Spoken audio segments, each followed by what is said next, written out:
What's the quickest song you've written? It's funny, it's probably Big Dawgs. Oh, really? Yeah. How long was it? Probably about like 20 minutes of just writing. I'm definitely more of a performer than a studio guy. Firstly, welcome. How's it going?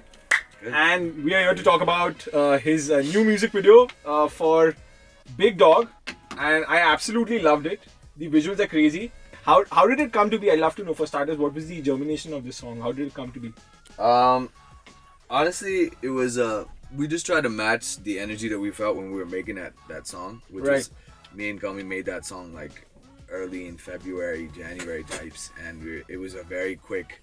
Oh, this feels right. Quickly rap and finish it. We didn't put too much thought into it, but Right. like that in itself is a risk, right? That you never know how that can turn out. And then when Bijoy heard it, which is my boy who directed it, and he's the vision behind it all. Yeah. He came up with this idea where instead of doing the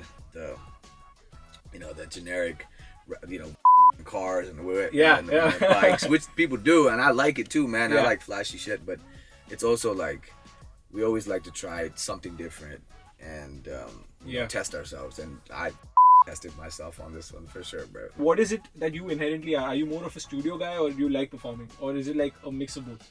Bro, when I first started doing this, I didn't. The studio was not my thing. All I would do initially when I was performing, or when I was like coming up and kind of making my name, was perform. I would perform. Every single song that I did was majority like unreleased. Even now, whenever I do gigs, I do a lot of unreleased music. Right. Because how I would my mind space is if I gauge how people react to it in person, when live, I get a good understanding of what the song can do if I put it out, right?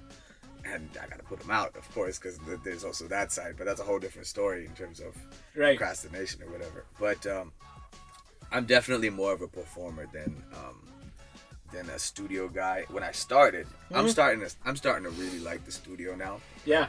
I enjoy it, and it's a place where I can really find myself. So that's a different journey, which I've. What's the quickest song you've written? Like, what was the you went inside and it was out, it was ready. How long was it? That's funny. It's probably Big Dawgs.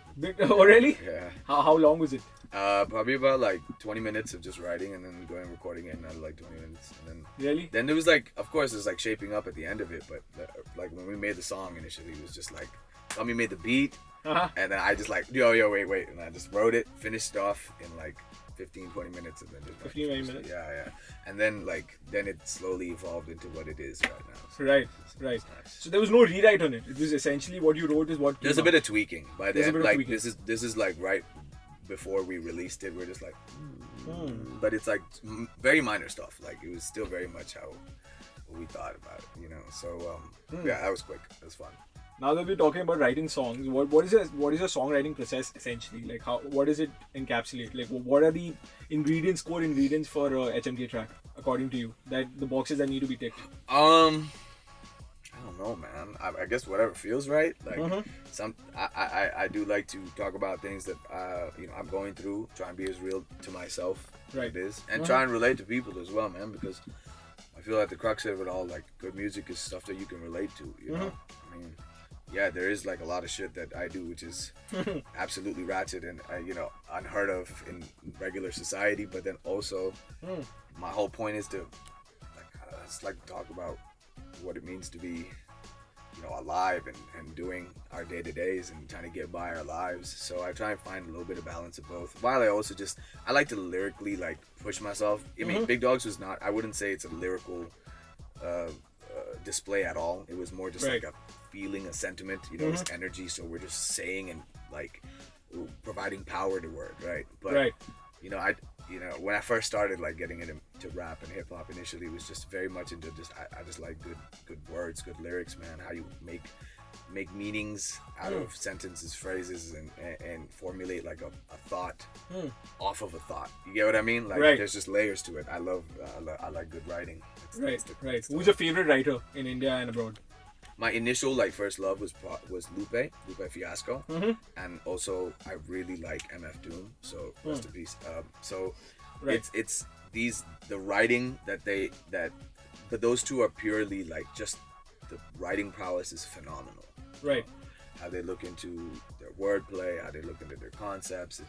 Doom is just wordplay on wordplay. It's just bars on bars on bars. It's something else, right? So, but I mean, it's not even a recency thing. Like Kendrick's been the GOAT for a while for me. So For sure. You know, I think he just has a lot of things together. So. Right. What's that term? Lockdown kids that are waking up to the fact after the whole Drake situation. Yeah. What was your favorite diss out of all the disses that came out? Probably Euphoria. Euphoria? Yeah. It's just overall just fun. Right. You know. I think that was the first blatant response. I mean, of course, like that had some subliminals for them, but yeah. I thought it's just more fun to like just fuck around with. It's great. It's just more of a bop than anything, but I really like Euphoria. 94.3 Radio 1.